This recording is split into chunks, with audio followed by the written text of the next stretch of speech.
So this video is for day 5 of chapter 1 for Physics 12. We're going to spend some time to review kinematics and dynamics from Physics 11. On this day we won't have any friction. That'll actually come into our examples on the next day, on day 6.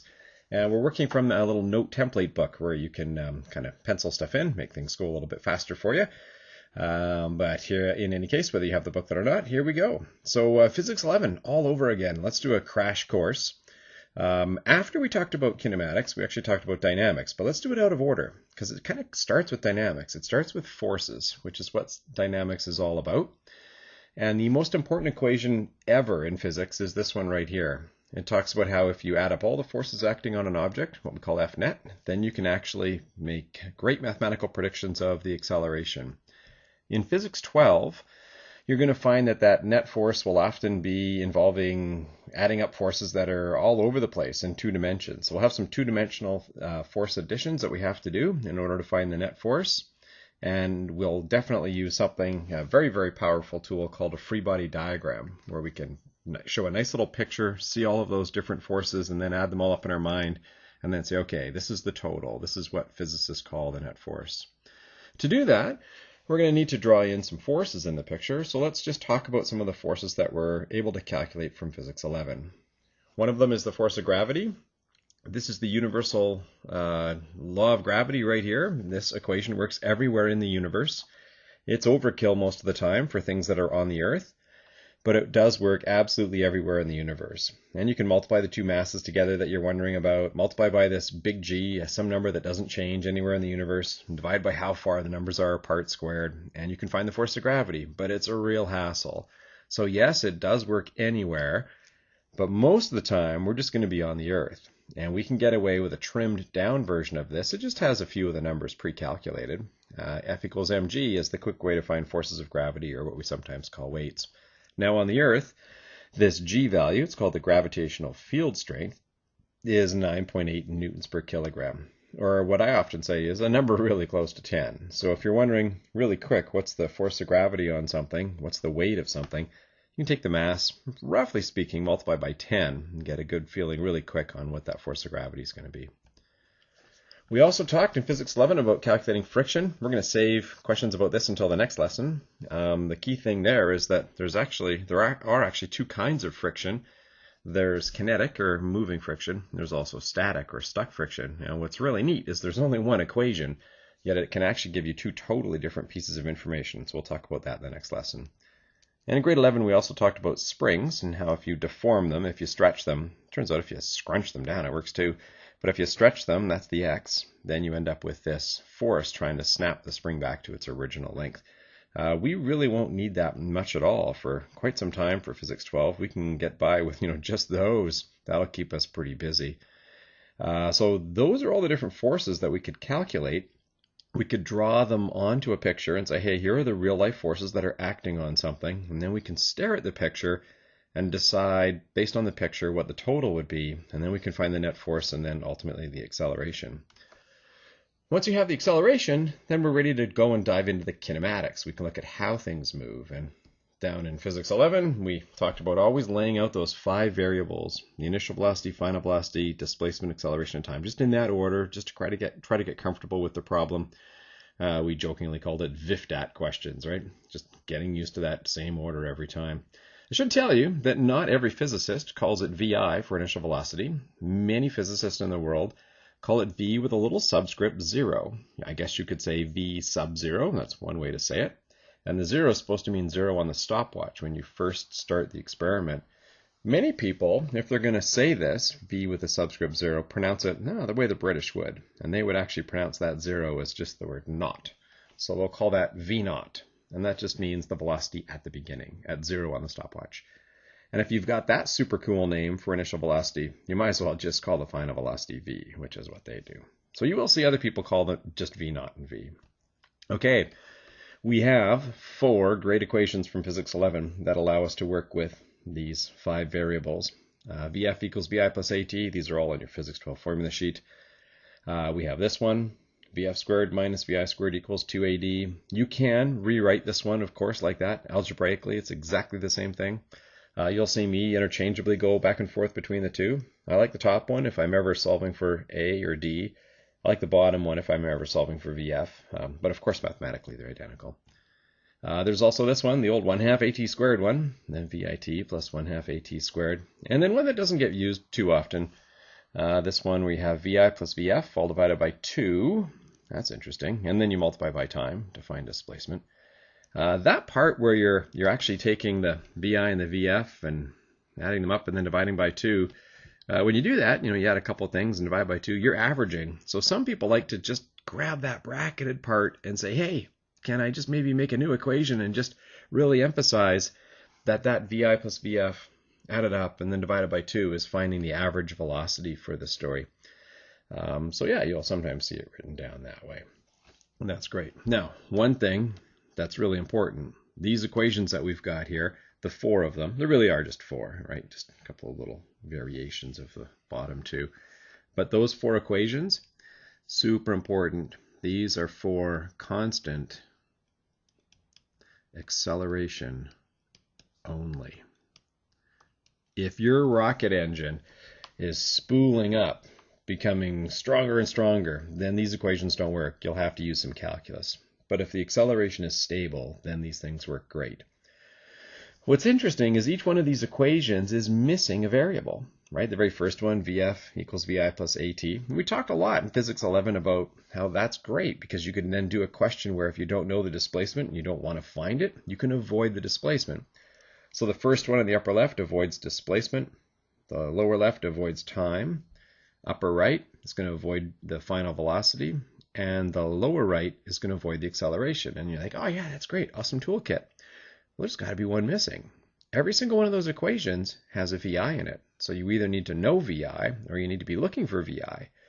That may or may not always be handy for you. So I got to tell you, there is a 5th equation that nobody's shown you, which we'll take a look at in a couple of lessons. And you can maybe add it to that list of 4. Okay, we're just going to work through some examples. I should tell you that all of these examples have a little bit of an issue with them, right? Just some special little things that we should talk about. So don't be surprised if on each one of them you're like, oh, geez, I didn't know that, or oh, I would have forgotten about that. So these are some commonly frustrating examples. First one, 140-gram baseballs going 30 meters per second. It's going to be caught by the back catcher, stopped by a baseball mitt that exerts an applied force, a baseball mitt force of 315 newtons. And we're wondering, well, how much does the mitt recoil? 2 ways to look at that, right? How much does the mitt recoil? Or maybe we can say, how much does the baseball still go forward until it finally stops? It's all kind of the same thing. So the plan for all of our stuff through Physics 12 is we want to draw this thing called a free body diagram. This is your best friend. And what's interesting about this example is it's so simple, you might think, I don't need to draw one. Okay, well, that's living dangerously. Buy into the plan of drawing one every time. That's why I've got this one here. So I just want to emphasize, even for the easy ones, we want to do this. So you want to draw every single force you can think of. And I guess you could worry about the mitt, but I'm going to watch the baseball. So every single thing that I can think of that's acting on the baseball, I want to draw in there. So here's one force. There's a force from the mitt pointing backwards, trying to slow this thing down. Some sort of mitt force. I'm just going to call it an applied force. 315 newtons going backwards. Maybe I don't really need this minus sign. Drawing the arrow in kind of shows you it's going backwards, right? So, maybe I've now got too many negatives. It's definitely a backwards force, and it's 315 newtons. And I got to tell you, physics teachers, physics professors, we're really bad for this one issue. And around the world, physics teachers are trying to clean this up, right? Trying to make it a better experience for students. But we're so bad for thinking that you guys are always thinking about problems exactly the same way we do. And there are times when we want to ignore things that for us right now just aren't important. And as a student, you might be wondering like, geez, I thought I had this right, but I guess this isn't in this problem. And here's a case in point. Another force that's acting on this baseball while we're stopping it would be the force of gravity. But I'm not going to draw it in. And here's why. If I drew it in, it would definitely not be that big, right? It's down, but it's nowhere near that big. A 140-gram baseball, that's about, roughly, really rough, 0.1 kilograms. Multiplying by about 10, we're talking about 1 newton. So if you did draw in the force of gravity, it would have to be, 315 times smaller than what we've got. It'd be like that. And so sometimes physicists go, yeah, it's there, but let's not talk about it. And we might throw out the word, oh, it's negligible, right? So yes, there is a force of gravity in this problem, and we probably should talk about it, but it is negligible. It's ignorable, so I'm not even going to talk about it. So now, the plan is this. Once you've got your free body diagram, you then stare at that picture and you ask yourself, when I take all of these forces that we see, okay, there's only one, it's a trick question, but when I take all of these forces that I see and I add them all up, what do I get as a total? So again, this one's so simple, it's hard. You look at it and you go, what? Add them all up. There's only one. Okay, yeah, great. Add up all the forces you see, and that's going to go here for F net. So the picture tells me what to put in for F net. And what I can see is that all the forces in that picture add up to a grand total of 315, because there's just one. So I have this backwards 315 Newton force, and it's going to make that 140 gram. Oh, hang on, can't have grams. Got to change that to kilograms. So 315 is going to actually equal 0.14 kilograms times the A. And then you can divide and get the A.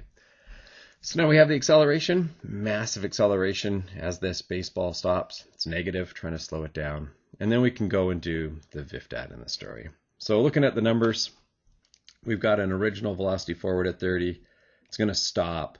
I don't know right now what the displacement forward of the baseball will be. I'm trying to find it.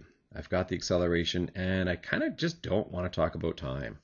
How awesome is this equation? Because it doesn't have time in it. So we choose the equation that avoids the variable that we don't want to talk about. Plug and play at this point goes really fast.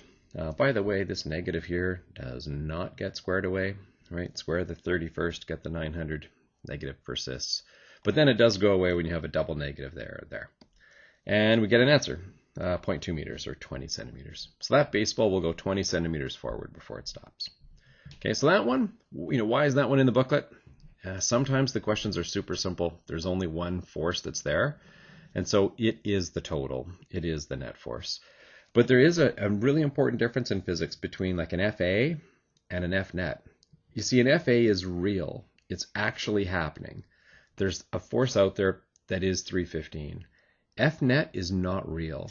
It's just something we talk about. It's something we kind of ponder and go, oh, geez, that adds up to this. And then we put that number into the equation F net equals ma. You should never, ever on your free body diagram see a force that's labeled as F net, because it isn't a real force. It's just a notion of adding up all the forces that are there. Okay, next one. Steel construction crane accelerates a 1,400 kilogram beam of steel upward with an acceleration of, whoa, that's new. We didn't do that in Physics 11. 0.22 g. So most of the time you're supposed to talk about accelerations in meters per second squared. Many times, though, engineers like to talk about the acceleration as a percentage of the acceleration of gravity, and that's what's happening here. So the acceleration is 22% of the value 9.8. No problem. We can convert that real quick. We'll do that right here and find out what the meters per second squared are. And they're asking us, well, what's the tension in the cable? Okay, well, let's do this multiplication right away.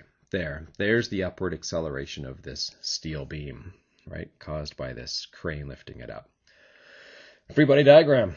This one's going to be a little more interesting. There's going to be a couple of forces on this. There's the weight of the beam. Okay, hey, the fastest way to find that is mg, not that other painful version, right? The gmm all over r squared. Nah, don't do that. Do this one. There's going to be an upward force. I don't care whether you call that an FA, like applied force, or if you call it a T for tension, or F subscript T, whatever. There's a force, right, from that steel cable. Okay, so there's my picture.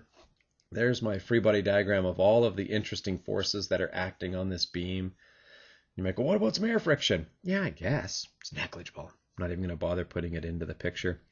These are the only ones that I see. I don't add this to my notes overtly. I probably should, maybe more often than I do. I do it once in a while. I guess what I'm going to do right now is call this way positive. That's kind of the winning direction, right? The crane beats the gravity.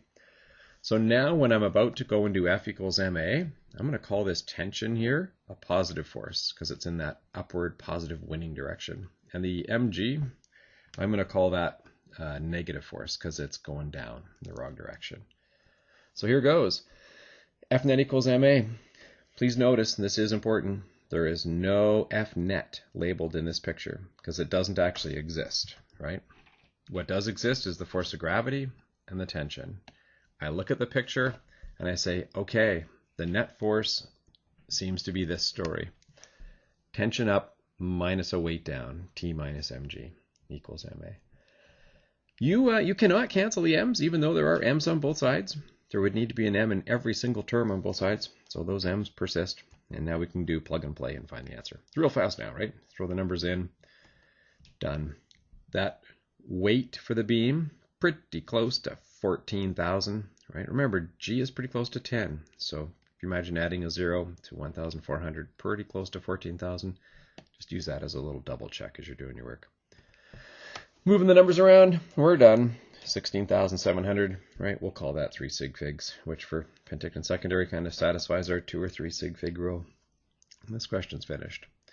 Key thing, no force in this picture labeled as F net. Only real forces go there. F net is a notion where you go and add up everything that you see.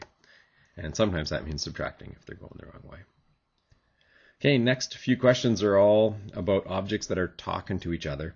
They might be like face to face, just shoving on each other, or maybe they use a rope to pull on each other like these two do. It's officially called Atwood's machine, where you have 2 different masses hanging over a pulley, usually different masses. Okay, we've got a 4 and a 12 here.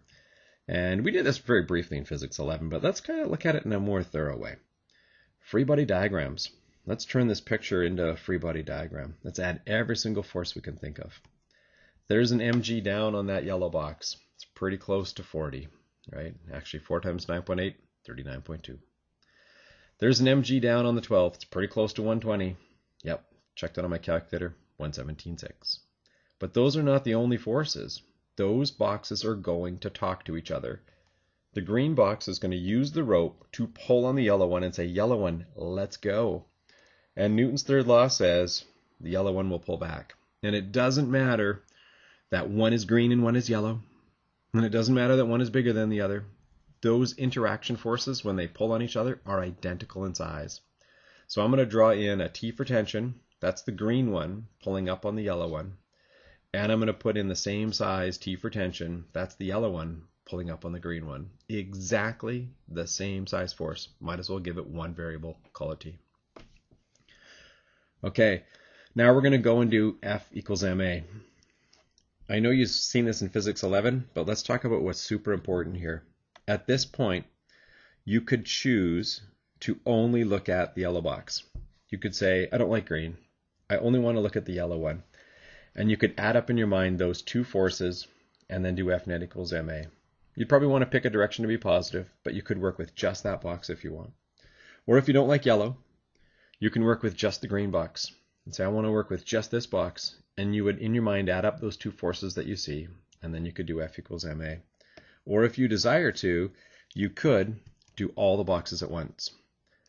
Now, I'm going to pick a direction to be positive, and since the 117 clearly beats the 39, then why don't we call clockwise positive, like up on the left and then down on the right. It can be a nice positive direction. So I'm going to just overtly put that in my picture this time. That means the 117 is actually a positive force. The tension on the green box is negative, and the tension on the yellow box is positive. And the 39 newtons on the yellow box is negative. Now, if you remember, what we did in Physics 11 is we started off with both boxes. We did the whole thing. I'm going to be a little lazy here, right? It's probably good that I demonstrate this laziness. If I'm going to do the whole thing, the whole 16 kilograms, I probably should say 117 minus T plus T minus 39. But you have that whole plus T minus T thing going on, kind of wasting your time. So most people don't even bother. They only put in the 117 fighting the 39. Notice I'm putting the full 16 kilograms in though, and that makes it accelerate at 4.9 meters per second squared. Great, I now know how fast this thing accelerates. Now, pick your favorite color, and we'll do just one box. If you pick the yellow one, you're going to have to say for F net, T minus 39. If you pick the green one, based on what we're doing here, you should say 117 minus t, because the 117 is in that winning direction. You can go with whichever box you like. I'm going to go with the yellow. So for the yellow, if I only look at the yellow, I no longer see the green box, right? It's like that. I see two forces, a tension that's real and a 39 that's real. That's why they're in the free body diagram. So t minus 39 is equal to 4 times the acceleration that we found a second ago. And you got a tension of 58.8. Had you actually used the green box, you would have had the same answer. You would also see that it's 58.8 newtons. Okay, that one worked pretty good. Let's try another one out. Let's make it a little more interesting. Let's say this contraption is flying in the air and it's actually accelerating upward. So none of this is touching the ground. Got a blue helicopter with a rope number 1 we'll call it, down to a yellow box. And then another rope going down to the green box. And it's in the air and it's accelerating upwards at 2.2 meters per second squared. You have to buy into the right mindset here, and you say things like this. That blue helicopter is not pulling up on the green box. You're like, come on, sure it is. Nope. That blue helicopter can pull up on the yellow box because it's attached there with a rope. We'll have to rely on the yellow box to pull up on the green one. And if you buy into that thinking, then things go really, really well. So I'm going to start adding lots and lots and lots of forces that I can think of to this free body diagram. So here are some for the blue helicopter. There's maybe some like applied helicopter rotor force pulling up. I'll just call that FA. The helicopter is made out of blue material and it's going to have some weight because of that blue mass. So there's an mg going down. There's also a rope pulling down with tension number 1. That is actually the yellow box talking to the blue helicopter saying, helicopter, don't go up so fast. And it's pulling down on the blue helicopter. Okay, let's go look at the yellow box. There's a rope there where the blue helicopter and the yellow box have a conversation. And that blue helicopter pulls up with tension 1 on the yellow box. The yellow box is made out of yellow stuff, so it's got some mg. And there's another rope. The green box is pulling down on the yellow one. That's rope 2, so we'll call it tension 2. And finally, the green box. Conversation with the yellow one using rope number 2. Tension 2 is up and green mg is down. That's a lot of stuff. You got 3 different masses there. When we go to do F equals ma, we could choose to just look at the helicopter if that's what we want to do. Or if you don't want to do that, you could just look at the yellow box. That's option 2. Or option 3, just the green one. Or option 4, how about the helicopter and the yellow box? Or option 5, how about the 2 boxes? Or option 6, how about all of them? And we'll do whatever works. We'll do whatever is nice so that we can actually create a nice little picture where there's only one unknown to solve for at a time. We're trying to find both of these tensions. I played around a little bit, and in the end what I found actually worked pretty well for me. I started off with mass number 2, the green box. So I'm just going to do good old F net equals ma to try to figure out how big that tension number 2 is. So F net is just an idea. It says go look at the picture and see what you see. When I go and look at the picture for the green box, if this is all I'm looking at, I see tension 2 in the winning direction and a green mg going down. And it's going to make that 750 kilograms accelerate up at 2.2. And I get 9,000. Just so you know, you can easily modify this story. If it's accelerating down, just take that 2.2 number here and here to make it negative.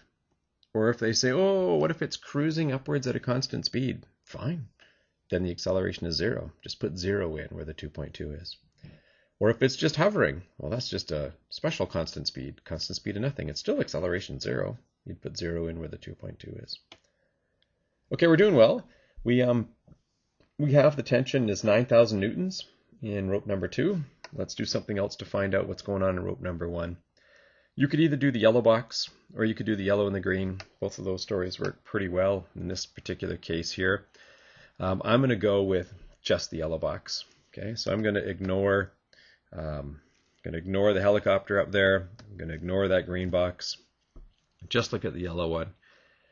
For just the yellow one, if I'm only staring here, I can see a T1 up an mg down, and a T2 down. But the good news is I already know what T2 is now. It's 9,000, right? So this whole question falls apart pretty fast. So the plan is look around and find out how much of the problem you want to look at, and then go and do your FNet equals MA. Important thing to say for the 5th time, take a look at those pictures there. Nowhere on those pictures do you see an arrow drawn in and something labeled as FNet. FNet is not a real thing. The real forces are mg, t's, FAs, that kind of stuff, right? And then FNet is an idea where you look at it and go, I'm going to go and add them all up. So it never gets drawn in on the picture. Okay, a couple of ones here where you've got something on a kitchen counter, fancy little physics pulley that doesn't have any friction, and then something hanging down. No friction for this story here. We'll do friction in the next lesson, right? So it can slide beautifully with no rubbing force. And we're going to try to find out the tension when you release the string. So I'm going to go with the same plan. Free body diagram. Start adding stuff. The blue box has 3 forces, best I can tell. There's an mg down of almost 160, right? 156.8. There is an identically sized Fn back up, right? It's a totally different force, but it happens to be the same size value. And then a tension when the brown box pulls on the blue one. Okay, great. Now let's go and take a look at the brown box. It's got the tension pulling back up and then almost 240 newtons of weight pulling down. Now you can see I've already kind of scribbled off this Fn, which is also a 156.8, and this 156.8 here. They are equal in size, opposite directions, they're canceling each other out. They're kind of uninteresting. So I'm going to stare at this problem in kind of like this direction, if you can imagine it that way, and think about forces that just go that way. And so I can see some T's and a 235. Okay, well, let's decide where we want to dive into this problem. I found it was actually pretty nice to start with both masses, all 40 kilograms. And I saw the 235 going in what ends up being the winning direction, so I guess I'm calling this way positive. So a 235 winner, and then a tension loser and a tension winner. They cancel out. Don't even have to talk about them, which is great because I don't know how big they are right now. And it looks like that system accelerates at 5.88 meters per second squared. Awesome, halfway there. Now pick whichever box you want. It really makes no difference which box you pick, right? I'm actually going to pick the 16 kilogram, just the little blue one. Remember the 156.8s kind of have neutralized each other there. So when you go and say, hey, what do all the forces add up to on the blue one? There's only one left, tension. So for FNet, you put tension in. And then mass times acceleration. Good news, we know the acceleration from a second ago, and the tension's 94.1 newtons. Even if you'd done that last calculation with the brown box, would have worked just fine.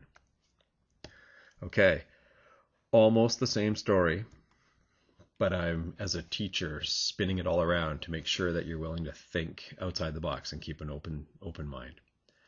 I'm going to tell you for this one that when you let it go, the tension in the string is 47.04 newtons.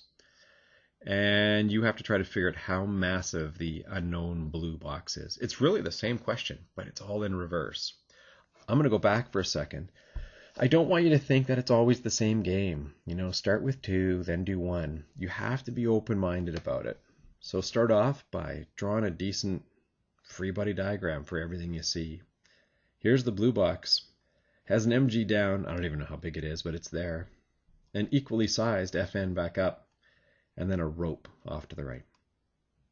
The brown box, it's got that rope pulling up, same unknown tension. Well, actually, I should say unknown tension. It's right here, isn't it? You could go label that right now. Those red T's are 47.04. And then the 235 down, right? So yeah, maybe here, best practice here. Let's go put this in. 47.04. 47.04. Okay, decide where you want to dive into this problem. You know, that brown box has a lot of information in it. I know all the forces. I know its mass. I might want to start there. If I do FNet on that one, calling that winning direction positive, you know, calling this way positive, 235 minus the 47 Yeah, that'll make the 24 accelerate at 7.84 meters per second squared. Okay, great. I now have the acceleration. Now I could either do the blue box or both boxes, whatever works for me. I'm going to do the blue one. The blue one has these identically sized forces neutralizing each other, and it has a net force that's awfully simple, just the tension, which we know is 47. And it makes that unknown massed blue box accelerate at 7.84, because we just found that a second ago, right? So the mass for that, it's got to be 6. Be super cautious about doing both masses for that second calculation. Students do it all the time, it can be done very well, but you'll end up seeing the total mass. So you won't get a 6, you'll actually get a 30 for the mass, right? Well, that's the mass of everything. It's working great, but it's telling you the mass of everything. So then you have to go, oh, okay, subtract off the brown mass of 24, blue mass is 6. Last one here. This one here, we've got an elf who's pushing on that green box, and it's bumping into the yellow box. And you have to try to figure out the box-to-box force as they shove on each other. You really want to buy into this mindset. The elf is not pushing the yellow box. And you're like, come on, sure it is. Nope. Look where the elf's hands are, not touching the yellow box. The elf's going to push the green one, and then the green one pushes the yellow one. That's how you want to think about this problem. Oh, another little issue here, which you'll see as soon as we start drawing the picture. I know the elf is like shoving here on that green box. We generally never show shoves going in, even though the elf is over there. We usually show them as forces coming out. So it might seem a little bit odd to see the forces show up on the other side of the object, but it's always nice to show the arrows coming out of things. Okay, that picture's a bit cluttered over there, so I'm going to put my free body diagrams on the right. I have some weights and some normal forces that actually cancel each other out. So they're kind of uninteresting, right? Especially since in this question there's no friction to worry about, so I don't even really need to know those numbers. But they are there. Yeah, to be fair, to be thorough, I guess we should say, yeah, you could draw them in. But they're not going to help you at all for this story. Okay, what do we got? I got an elf who's shoving on that green box with 320. So again, resist the urge to show shoves going in like this. Instead, we're going to go and draw it like that, even though the elf is over on the left side. So there's my elf force, applying a force of 320 newtons. Great, but only on the green one. Then the green one is going to shove the yellow one. So, you could, I guess, draw that like this, right? There's the green box shoving on the yellow one. But instead of doing that, all the physicists around the world have said, it's probably better that we show things coming out. So it seems a bit odd, but here's the plan. We'll draw it in this way. There's the green box shoving on the yellow. I didn't know what to call it, so I just called it FB for like box force. But Newton's third law says if a green box shoves on a yellow one to the right, the yellow one will shove back on the green one to the left with the same size force, exactly the same size. I don't know what it is, but it's the same size as the other one. Okay, you could do F net equals ma on the green box, the yellow box, or both, whatever you want to do. Okay, we just have to total up what we see. So I'm going to go with both boxes at the beginning. If I do, I see a 320 forward, I see a box force forward, and then a box force back. So they go away. I don't have to talk about them for a minute. And I can put in all the mass of 80, and I can actually find that the acceleration is 4. Great. Now, let's go and take a look at just one of the boxes. Makes no difference which one you pick. I'm going to go with the 20 kilogram green one, which probably is the hardest one to work with. That green one has a 320 forward and a box force backward. I'm going to put that in for F net, right? Like this is what the picture shows me. I can see that happening in the picture right there. So I'm going to put that into the story. 320 minus FB. It's going to make that 20 kilogram green box accelerate at 4. Plug and play, you're done. 240 newtons. So there's a little review of working with dynamics and kinematics. None of these have had any friction. That'll be in the next lesson. Key thing, draw a free body diagram every time, even if there's only one force. Then decide how much of it you want to look at and go ahead and do F net equals ma. That's the game plan you want to buy into every time.